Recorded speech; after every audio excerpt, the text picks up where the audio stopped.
Previously on Tooned. Let's begin our journey through the history of McLaren. From the start, it was a story of success. Boulder Dash! And how exactly would you know? 'Cause I was there. Let's move on to the legendary Ayrton Senna, one of the greatest drivers the world has ever known. Shook his hand, Donington 93. Haven't watched it since. Of course, when you mention Ayrton, you cannot ignore his biggest nemesis. Ladies and gentlemen, our new driver, Ayrton Senna. Ayrton. Elton? Ayrton. Eaton? Ayrton. Ear tongue.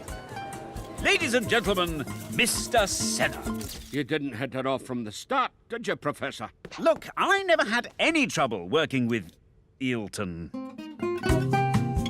Believe me, we were like chalk and, something chalk goes well with.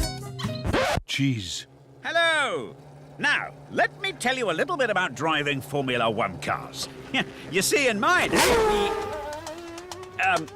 right. Now, my advice would be to take this corner quite carefully. All fast works, two, Aaron? Seem to have a malfunction on the radio. Check that out, would you, chaps? Everyone knew that Senna was more than just a driver. He was a poet. I am designed to win. There is no prize for second best. Well, technically there is. It's called silver. Nothing to sniff at? It's impossible to describe the euphoria of winning a race. But if you had to, it's kind of like finding money in an old coat.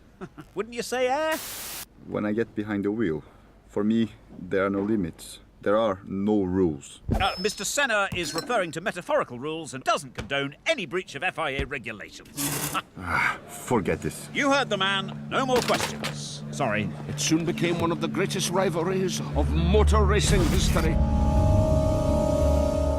Look, I did my level best to keep things between us light-hearted. Ron, come on. I cannot work with this idiot anymore. I've tried to reach out to him, Ron. It was me that instituted Samba Day, but I'm getting nothing. He's pushed me beyond my limit, which I did not believe was possible. One of us has got to go. It's either him or me. Ayrton Senna's third world title makes it... Number 37, chicken nuggets. Let's move on to the next exhibit, shall we? Wake up, mate.